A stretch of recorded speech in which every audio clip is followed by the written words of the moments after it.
ओम नमो भगवते वासुदेवाय। ओम नमो भगवते वासुदेवाय। श्रीमद् भागवतम चौथा कैंटो 28वां अध्याय 41वां श्लोक। तो राजा मलय ध्वज, हाँ याद है आपको? तो मलय ध्वज ने ये समझ में आ गया मलय ध्वज को कि हमारे अंदर या हमारे इस पूरे अस्तित्व में तीन चीजें हैं। बताइए कौन कौन?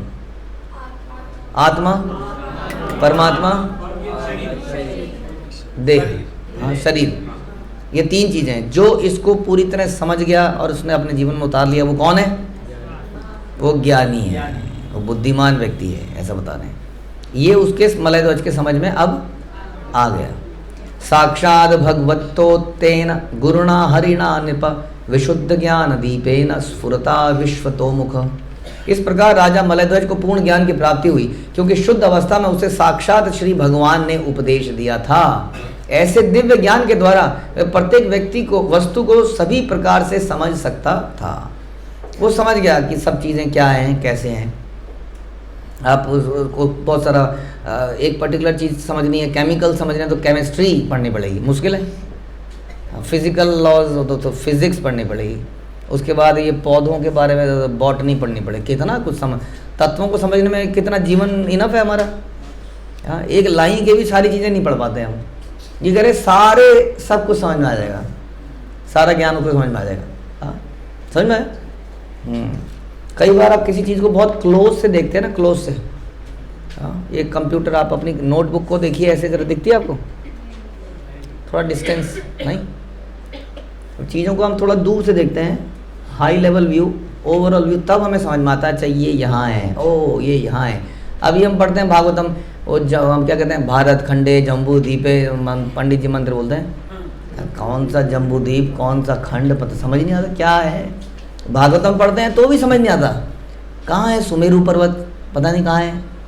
और ये भारत खंड, ये भारत खंड का मतलब ही को, तो जम्बू द्वीप कौन सा जम्बू द्वीप है? हाँ, जामुन के पेड़ होते हैं क्या वहाँ? तो समझ नहीं आता है ना। लेकिन वही चीज़ अगर मैं कोई ले जाए एकदम ऊपर अंतरिक्ष में, वो दिखाए, देखो वो दिख रहा है, वो देखो वो जम्बू द्वीप, हाँ दिख रहा है, वो देखो ये, वो देखो, बस 5 मिनट में सारी क्रिएशन समझ में आ जाएगी। कितने मंडल हैं, ये हैं, वो है, सब कुछ क्लियर हो जाएगा। ये है भगवान की भक्ति से ये लाभ मिलता है, बता रहे हैं कि वो व्यक्ति ज्ञानी बन जाता, हर चीज़ को समझ जाता, उसके बाद कुछ समझने की जरूरत नहीं, तो लगे रहो। अब देख रहे हैं ऐसे चश्मा बदल रहे हैं, नहीं चश्मा का नंबर बदल गया है, नहीं ये हो गया है, ये समझ ही नहीं आ रहा, कुछ दुनिया क्या है समझ में नहीं आ रही ना, किसी को समझ नहीं आ रही दुनिया चल कैसे रही है। तो ये यहाँ पे बता रहे हैं कि वो मलयध्वज को पूर्ण ज्ञान प्राप्त हो गया और इस ज्ञान के द्वारा वह प्रत्येक वस्तु को सभी प्रकार से समझ पाया। भगवान कहते हैं तेषाम सतत युक्ता नाम भजताम प्रीतिपूर्वकम ददामि बुद्धि योगम तम येन माम उपयन्ति। यानी कि भगवान यहाँ पर गारंटी कर रहे हैं कि मैं आपको नेसेसरी बुद्धि दूंगा, डोंट वरी। बुद्धि किससे आती है बताइए? बुद्धि कौन देता है? हाँ, भगवान गीता में बोलते हैं मत्ता स्मृतिर ज्ञानम अपोहनम च। भगवान ज्ञान देते हैं हमें, बुद्धि ज्ञान भगवान देते हैं, राइट? ओके, तो अगर हमने भगवान को प्रसन्न कर लिया तो he will give, he is saying कि अगर आप मेरा निरंतर भजन करोगे, भजन करने का प्रयास करोगे, तो मैं रास्ता खोलता जाऊंगा। शुरू में रास्ता देखेगा नहीं, शुरू में 16 माला, 16 का गोला इतना बड़ा लगता है कि मर जाएंगे, नहीं कर पाएंगे। लेकिन 1 2 3 करते करते पहुंच गए ना हम। कुछ लोग अभी रास्ते में हैं, लेकिन रास्ता खुलता जा रहा है कि नहीं? शुरू में असंभव लगता था कि नहीं? अब पॉसिबल लग रहा है। कितनी चीज़ें अब हो रही हैं जो पहले हम सोच ही नहीं सकते थे कि हम ऐसा करेंगे। हमें लगता ही नहीं था कि हम बाल कटवा लेंगे। अरे बच्चों को भी जब आते हैं नए नए, सब कुछ कर देंगे, बाल नहीं कटाएंगे। हाँ, जैसे वो भिषक सेन के बालों में, भिषक सेन था वो कौन था, उसके बालों में शक्ति थी। हाँ, वैसे ही ऐसा लगता है कि हमारे भी बालों में प्राण है। नहीं, हम ये खाना छोड़ देंगे, हम ये करेंगे, तो रास्ता खुल रहा है कि नहीं? जैसे हम धुंध में चलते हैं, जो धुंध में धीरे धीरे आगे चलते हैं, तो हर कदम पर अगला कदम आगे बढ़ता ही, चाहे 10 फुट की विजिबिलिटी हो, लेकिन वो विजिबिलिटी 10 फुट की बनी रहती है ना।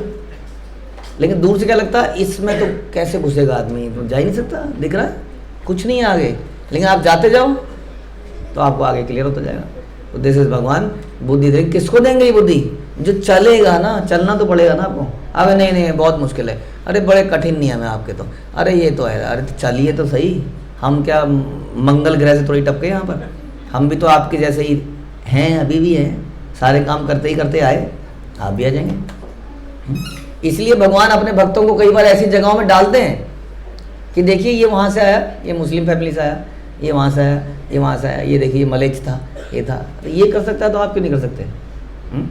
तो इसलिए भगवान कह रहे हैं कि जो मेरी प्रेम पूर्वक सतत पूजा करता है मैं उसको नेसेसरी बुद्धि जरूर प्रदान करता हूँ, क्योंकि भगवान सबके हृदय में बैठे हैं परमात्मा के रूप में, चैत गुरु के रूप में, वो हमें साक्षात गुरु प्रोवाइड करते हैं।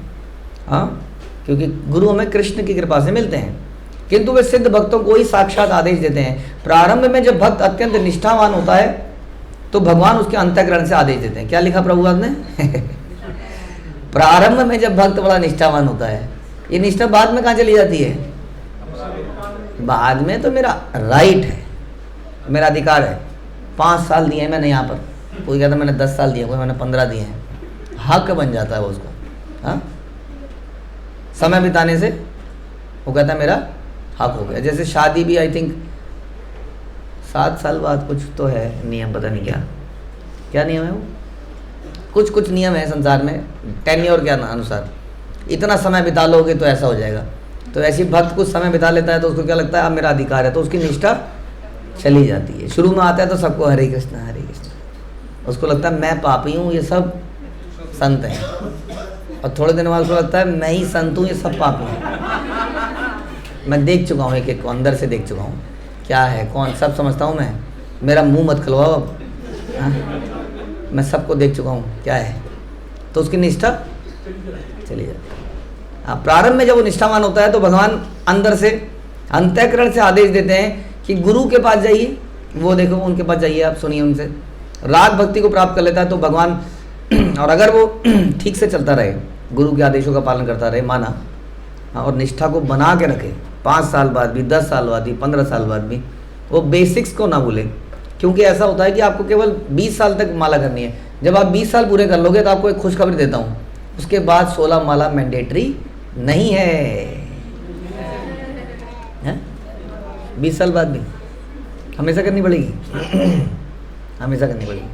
तो ऐसा नहीं है कि इतने साल बाद आपके लिए भोग लगाना अनिवार्य नहीं है, आप जाइए किसी के खीरे को रास्ते में से खा लिए, किसी के मूली को खा लीजिए, खेत में से उखाड़ के, प्योर, हाँ, बिना मिलावट के, लहसुन प्याज नहीं होना चाहिए, तो आप खा सकते हैं, क्योंकि अब आप सीनियर भक्त बन चुके हैं, शुद्ध भक्त बन चुके हैं। ऐसा नहीं है, हाँ, कंठी से ऑफर कर सकते हैं, नहीं तो ऐसे ही उनके हृदय में भगवान है। तो इस प्रकार से प्रॉब्लम कब होती है? जब हम पुराने होते होते बेसिक्स को ख़त्म कर देते हैं अपने, अब बेसिक्स वही रहेंगे हमेशा, वही सवेरे उठना, वही नाम का जप करना हमेशा ही, वैष्णव अपराधों से बचना हमेशा, श्रवण करना, पठन करना, बस। अगर वो ऐसा करता है तो बता रहे हैं भगवान फिर उसको ज़रूर बुद्धि देते हैं। मुक्त जीव को यही स्पष्ट लाभ होता है। इस अवस्था को प्राप्त करके राजा मलयध्वज परमेश्वर के संपर्क में आया और सीधे उनसे आदेश प्राप्त कर रहा था। उसके बाद उसके आदेश सीधा परमेश्वर से आ रहे हैं। वास्तव में जो भी हमें आदेश मिल रहे हैं गुरु के माध्यम से भी, वो कहाँ से आ रहे हैं? वो परमेश्वर से आ रहे हैं। वो सर्किट ऐसा बना हुआ है, उन्होंने वहाँ दिया, वहाँ से यहाँ आया, इस प्रकार से दिया हुआ है। ऐसे डायरेक्ट आदेश मिलने लगते हैं। किसको मिलते हैं आदेश? जो इंस्ट्रक्शन को मानता है, बड़ा फेवरेबल होकर, बड़ा एक्साइटेड होकर सुनने के लिए तैयार है। नहीं तो क्या होगा बताइए हमारे जीवन में? क्या भगवान साक्षात आएंगे? हाँ, कंस की तरह आकाशवाणी होगी हमारे जीवन में भी कि ये तुम्हारा आखिरी वो होगा या ये होगा, आकाशवाणी होगी। हाँ, उसके लिए तो कंस जैसा बनना भी पड़ेगा ना फिर। तो हमारे जीवन में आकाशवाणी कौन करेगा? कोई एक भक्त करेगा। हाँ, और वो हमें बताएगा ऐसा करिए, उसकी बात मानने की जरूरत। पर्चियाँ डाल के काम नहीं चलेगा। हाँ, पर्चियाँ डालने से काम नहीं चलेगा, वो तो बहुत बड़ा छल भी हो सकता है। हाँ, तो इस प्रकार से यहाँ बता रहे हैं कि राजा मलयध्वज बैठा हुआ था और आगे बस राजा मलयध्वज अब अपने अंतिम समय पर पहुँच रहा है। ये कहानी जस्ट समाप्ति होने वाली है। कहाँ से चले थे हम, कहाँ पहुँच गए, लेकिन दूसरे जन्म में कल्याण हो गया इसका। हाँ, और हम लेकिन बहुत सारे जन्म ले चुके हैं, ऑलरेडी ले चुके हैं। हमारे लिए ये आखिरी जन्म होना चाहिए, ऐसी हम सब प्रार्थना करें। और राजा मलयध्वज के लिए तरह क्या करें? जो हमें आदेश मिले गुरु परंपरा से उसको एज इट इज़ फॉलो करें और जीवन के लक्ष्य को प्राप्त करें। राजा मलय ध्वज की, शिल प्रभुपाद की, ग्रंथराज श्रीमद् भागवतम की जय।